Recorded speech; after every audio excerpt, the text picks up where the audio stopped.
Bienvenidos desde aquí, nuestro encuentro con los eventos y las informaciones que sin lugar a dudas marcan el rumbo de la historia. Hoy vamos a conversar sobre la reciente cumbre del G20, ¿sí? Ese mecanismo internacional que surgió agrupando en un primer momento a las 20 economías más pujantes del mundo con la intención de coordinar decisiones y políticas en materia de cooperación financiera. La reciente cumbre fue la 18ª y se desarrolló en Nueva Delhi, India. Veamos el siguiente micro.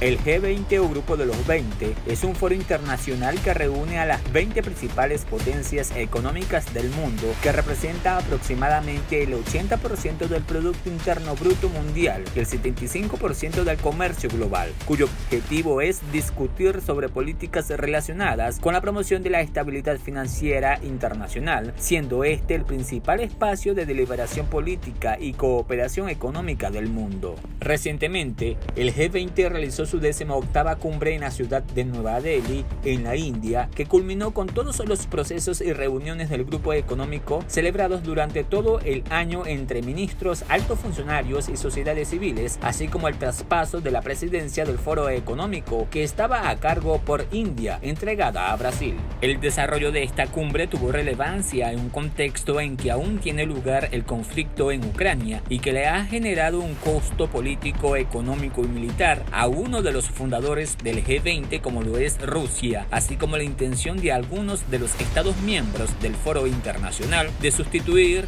al uso del predominante dólar estadounidense como la moneda oficial del comercio internacional. En este sentido, la India, como anfitrión en este encuentro del G20, jugó un papel clave como mediador para equilibrar las tensiones geopolíticas ante las opiniones encontradas entre algunos países miembros durante las deliberaciones de los temas sustanciales y que pudieran entorpecer el desarrollo de la agenda. La ausencia del presidente ruso Vladimir Putin y su homólogo chino Xi Jinping en la cumbre del G20 también causó revuelo en los medios ante el impacto que podría haber ocasionado frente a los intereses de Estados Unidos en el encuentro. Por un lado, Beijing no ofreció explicaciones tras su decisión. En cambio, envió a su primer ministro en sustitución al mandatario chino. Moscú, por su parte, hizo lo propio al enviar al canciller Sergei Lavrov en reemplazo del líder ruso Vladimir Putin, quien pesa con una orden de captura emitida por la Corte Penal Internacional. Para los expertos, la cumbre del G20 que se realizó en Nueva Delhi marca una orientación creciente del sistema económico internacional hacia un orden multipolar, ante los nuevos protagonistas, como es el caso de India, que busca reforzar su papel como vocero del sur global y llevar a Asia como el nuevo centro del poder mundial a través de un consenso para reconfigurar las relaciones de poder a nivel internacional, a pesar de los centros de poder ya consolidados, muchas veces dominados por la narrativa de Occidente. Efectivamente, esta cumbre tiene una importancia muy particular porque se da en un momento histórico para la comunidad internacional. Se da mientras aún persiste la guerra en Ucrania, una guerra que le ha generado un altísimo costo a uno de los países fundadores del G20, como es el caso de Rusia. Una guerra que le ha generado también un altísimo costo desde el punto de vista político, desde el punto de vista económico, desde el punto de vista militar, a otro país fundador del G20, como es el caso de Estados Unidos. También es importante esta cumbre porque se da en el contexto del propósito de sustituir al dólar como moneda de cambio a nivel internacional, como la moneda oficial del comercio internacional. Se da en el contexto de una pérdida de posicionamiento por parte de Estados Unidos, entendiendo por posicionamiento la capacidad unilateral de Estados Unidos por modificar el orden de cosas a nivel internacional. Eso que algunos llaman el status quo internacional. Mientras Estados Unidos pareciera estar perdiendo poder, otros pareciera estar acumulando cada vez más poder, como es el caso, por ejemplo, de China e India. India, que fue el gran anfitrión de esta cumbre del G20 en este año 2023. Otro elemento que le da una relevancia particular a esta cumbre es que se da casi inmediatamente después de la reunión de los BRICS.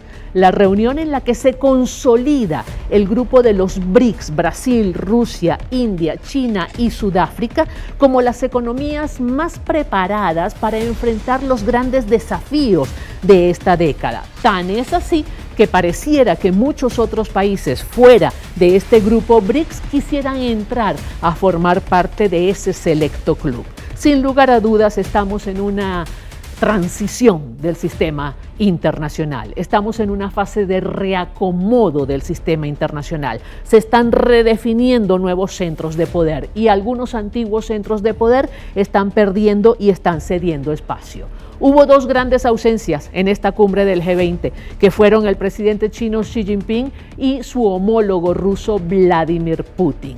Ausencias que fueron extraordinariamente aprovechadas por India para dar una demostración absolutamente palpable y categórica de su capacidad de conciliación. De hecho, se le acuña a India o se le adjudica a India el logro de haberse podido firmar un documento final donde se mencionara la importancia de garantizar la integridad territorial de los estados sin condenar, entre otras cosas, la invasión rusa a Ucrania. Sobre este tema vamos a conversar con nuestro invitado. Será el doctor Andrés Servín, analista internacional, doctor en ciencia política, quien nos acompañará directamente desde Buenos Aires, Argentina. Enseguida volvemos desde aquí.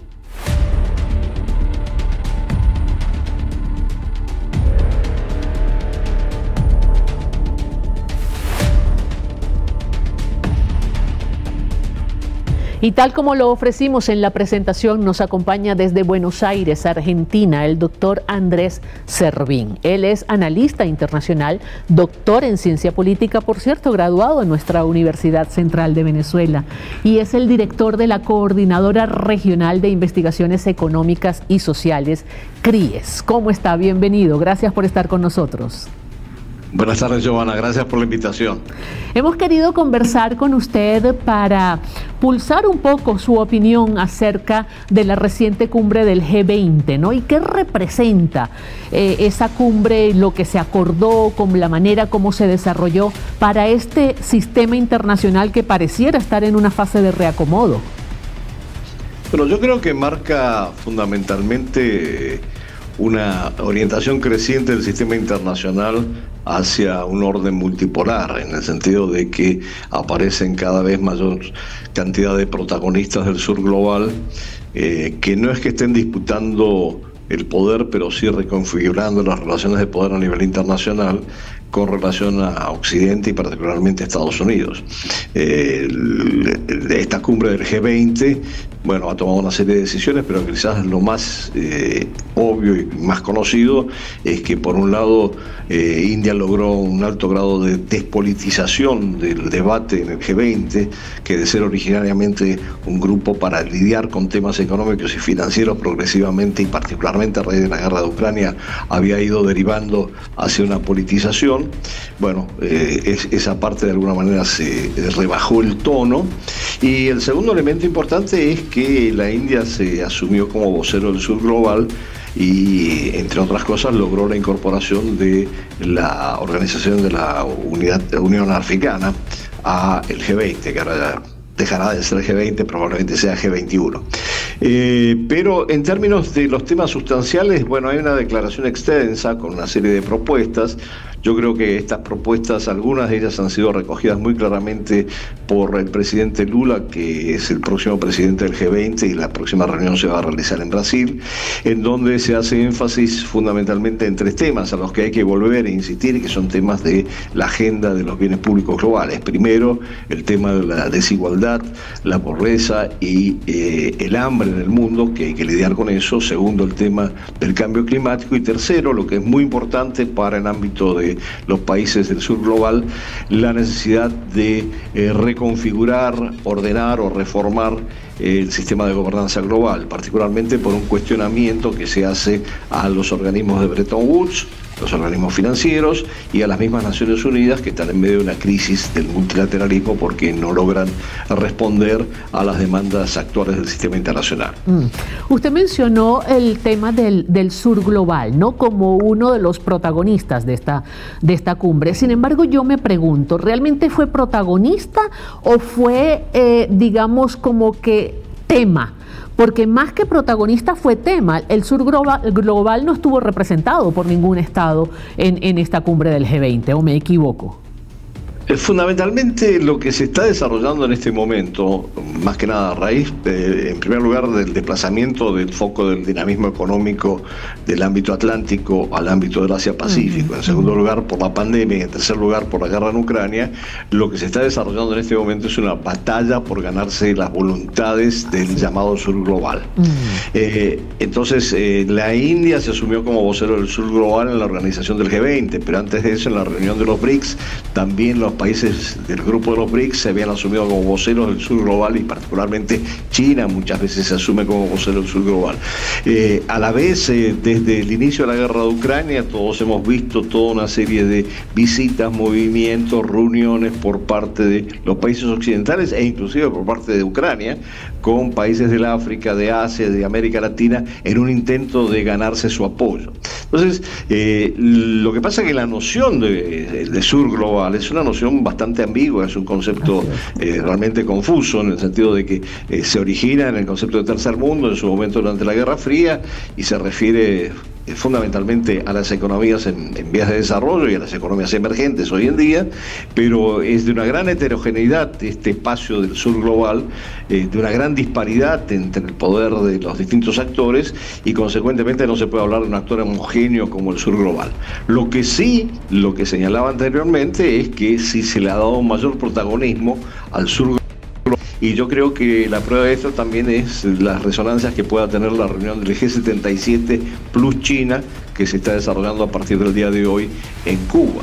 Este sí es un grupo que está incorporado a las Naciones Unidas y que teóricamente debería llevar algún tipo de iniciativas en términos de la gobernanza global y de superar la crisis del multilateralismo al ámbito de las Naciones Unidas, cosa que veremos si se produce o no.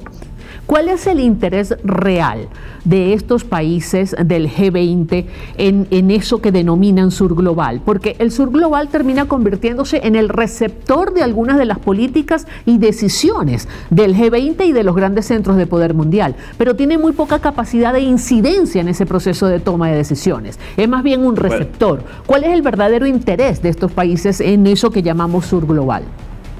Bueno, estamos todos de acuerdo que históricamente en las últimas décadas, en los últimos siglos, lo que ha pasado es que Occidente ha dominado el sistema internacional y últimamente ha habido una hegemonía de Estados Unidos en el sistema internacional que ha configurado, después del fin de la Guerra Fría, un sistema unipolar. Ahora, lo que sucede es que este conglomerado de países del sur global cuestiona un orden internacional basado en reglas que son definidas fundamentalmente por Occidente. Dice, bueno, ¿por qué ustedes van a definir las reglas con las cuales nosotros vamos a actuar? Nosotros queremos participar en la definición de esas reglas.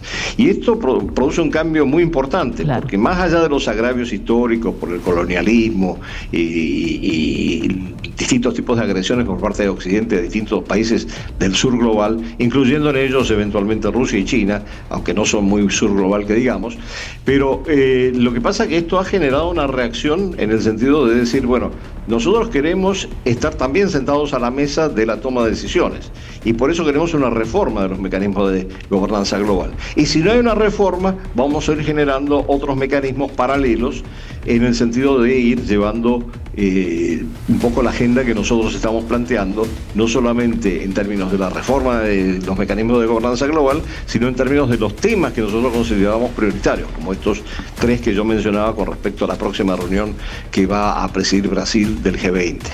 Ahora, lo interesante de todo esto es que estamos hablando de una suerte de desplazamiento digamos, del protagonismo occidental, del protagonismo de Estados Unidos, y Estados Unidos estaba presente en esa reunión del G20.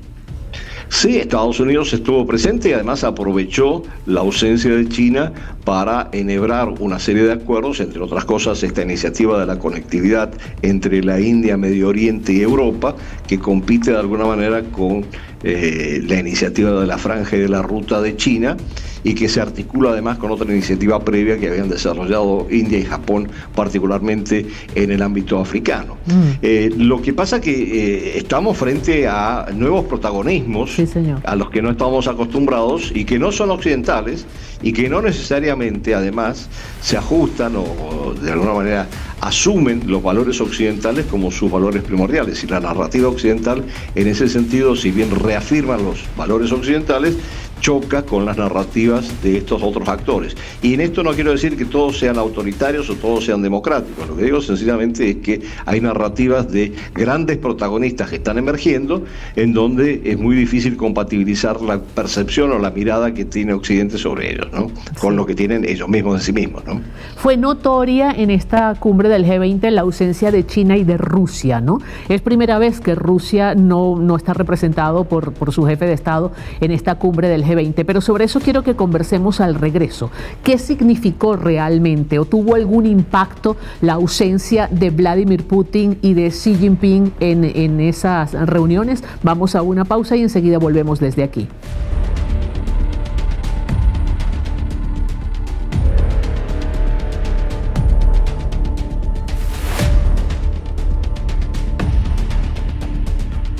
Seguimos desde aquí hoy conversando con Andrés Servín, analista internacional, expresidente del think tank regional CRIES, profesor jubilado de la Universidad Central de Venezuela y doctor en ciencia política de nuestra Universidad Central de Venezuela. CRIES es coordinadora regional de investigaciones económicas y sociales. Y habíamos dejado una pregunta en el aire y tiene que ver con la ausencia de Vladimir Putin y Xi Jinping de esta cumbre del G20 en la India. ¿Tuvo esto realmente algún impacto? Bueno, evidentemente dejó un espacio como para que Estados Unidos avanzara su propia agenda y los países occidentales en general desarrollaran e impulsaran iniciativas en el sentido de sus propios intereses, en un marco en donde la India asumió ya un papel no tanto de no alineamiento, sino de multialineamiento, porque venía de participar en la reunión de los BRICS. Y yo creo que, bueno, la ausencia de Putin es muy clara, fue la misma razón que lo obligó o lo forzó a no ir a la reunión de los BRICS en Johannesburgo, que es la condena de la Corte Penal Internacional. Claro, tiene una orden de captura internacional, ¿no? Correcto. Bueno, tampoco él se iba a arriesgar a una participación en esta cumbre de los BRICS, en esta cumbre del G20 sin las garantías necesarias, y la India no se lo podía ofrecer. Y por el lado de China, eso está muy claro en el sentido de que China prefiere ámbitos en donde tenga un papel prácticamente hegemónico o protagónico. En los BRICS lo tiene, de alguna manera es el actor económico más poderoso, lo tiene obviamente, ahora viene el 10º aniversario de la ruta, de la iniciativa de la Franja y de la Ruta, tiene un papel conjuntamente con Rusia sumamente importante en la Organización de Cooperación de Shanghái. Hoy empieza una reunión en Cuba, como mencionaba, del Grupo de los 77, plus China. Entonces, China prefiere desarrollar sus estrategias y su actividad diplomática en aquellos ámbitos en donde de alguna manera pueda prevalecer y de alguna manera imponer o desarrollar una agenda propia. Y el G20 para eso no se prestaba, dada la presencia de los países occidentales, el peso de los países occidentales, del grupo de los siete principalmente, y a pesar de que la India había logrado algo muy importante, era que esta vez no hubiera una condena a Rusia por el tema de Ucrania y que el presidente Zelensky, a diferencia de lo que pasó en Bali, no asistiera. El presidente Zelensky sí quería asistir. Pero bueno, esto de todas maneras lo que refleja es que estamos frente a un mundo más que bipolar, crecientemente multipolar, porque vemos que por un lado está el colectivo occidental, el G7 si queremos, representado por el G7. Por otro lado está esta dupla o tándem entre Rusia y China, a la que ahora se agregan otros, que en el marco de una organización que se conoce poco en nuestro medio, que es la Organización de Cooperación de Shanghái. Y por otro lado tenemos actores como la India, que dice, yo tengo una posición sí de no alineamiento, que en realidad, como señalaba, es más de multialineamiento. Yo estoy con unos, con otros, porque con todos me conviene estar bien. ¿Estamos en la era de Asia como el nuevo centro de poder a nivel mundial? Definitivamente yo creo que sí. En términos económicos eso es muy claro, y en términos de la competencia, cómo se está desarrollando entre los distintos actores de las potencias más importantes del sistema internacional, el ámbito preferido va a ser necesariamente el ámbito asiático. Y en esto, digamos, lo que está pasando en Ucrania es más un conflicto en el marco del escenario europeo, pero estamos perdiendo de vista que hay un conflicto o una tensión creciente que puede desembocar en un conflicto en el ámbito asiático, y ahí hay distintas formas de alineamiento, no solamente la de India, hay otros actores como por ejemplo los miembros de la ASEAN y de Indonesia, y otros que tienen posiciones que tratan de no alinearse ni con unos ni con otros y beneficiarse de ambos bloques. En el caso de ASEAN es muy claro que la parte económica está centrada en su relación con China, tiene una interdependencia económica enorme los países de la ASEAN, pero por el lado de los temas de seguridad prefieren recostarse en Estados Unidos, porque eso le garantiza que China, digamos, esté un poco acotada en su accionar en Asia. Yo creo que sí estamos frente a el siglo de Asia. En algún momento insistía en que más que de Asia, de Eurasia, porque digamos es como una isla en donde hay una configuración de un espacio propio, con un tejido institucional muy rico, muy complejo, que habría que analizar con más detalle en algún momento, pero que implica que entre Eurasia y el sudeste asiático, más allá de la dinámica económica, que obviamente el foco se concentra en ese espacio, hay crecientemente un peso gravitacional en el sistema internacional, en el sentido de plantear de que nosotros queremos estar en la mesa en donde se toman decisiones, y eso va desde que queremos reformar el Consejo de Seguridad y queremos reformar las instituciones financieras internacionales, y si no, vamos a complementarlas con nuestras propias instituciones. Es interesante lo que usted está planteando. Por cierto, yo no sé si estamos en el siglo de Asia o en la década de Asia, ¿no? Yo sería un poquito más conservador y no hablaría del siglo completo, sino de la década, que es lo que parece que tenemos la gran certeza. Pero es interesante porque pareciera que se está presentando una suerte de disyuntiva, donde desde el punto de vista financiero y comercial, indudablemente hay digamos un nuevo pivote, que es ese contexto de Eurasia y el sureste asiático, pero desde el punto de vista político y de seguridad sigue prevaleciendo el pivote conformado por el Consejo de Seguridad de Naciones Unidas. ¿Se complementan o por el contrario hay allí, digamos, problemas de protagonismo, de ejercicio de poder entre ambos sectores?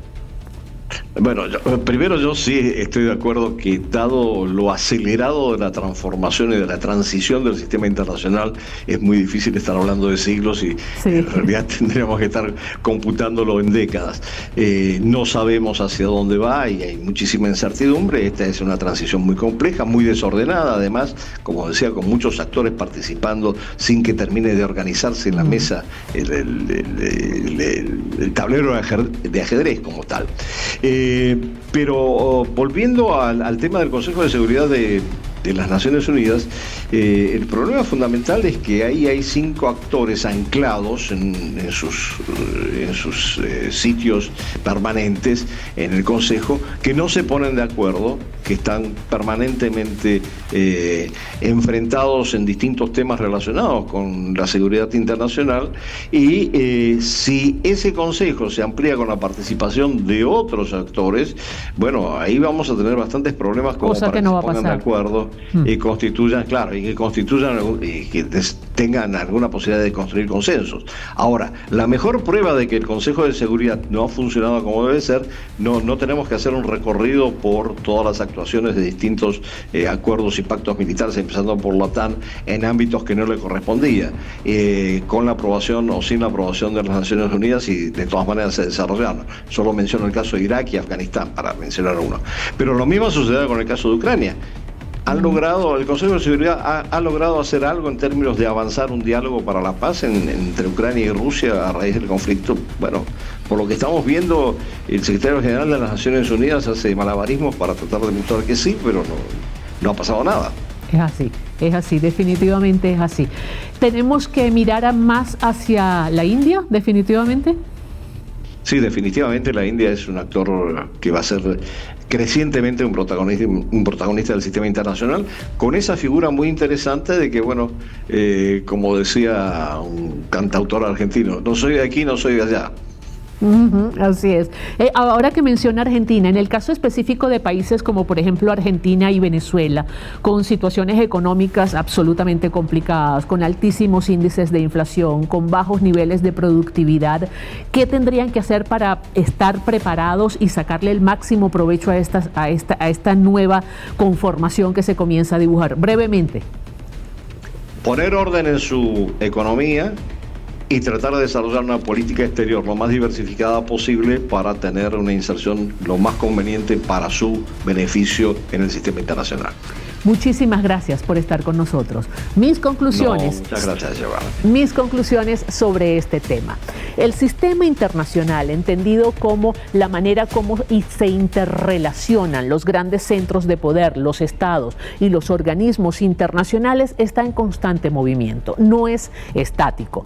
¿Qué quiere decir que está en constante movimiento? Que unos centros de poder emergen, otros centros de poder pierden capacidad, pierden poder de influencia, y eso está constantemente sucediendo. Hay momentos como la actual coyuntura internacional, que pudiera perfectamente definirse como una etapa de transición, una etapa de reacomodo del sistema internacional, donde están surgiendo nuevos centros de poder internacional a pesar de la resistencia de los centros de poder ya consolidados. El surgimiento de nuevos centros generalmente supone la pérdida de poder de los centros anteriores. Será hasta una próxima entrega desde aquí.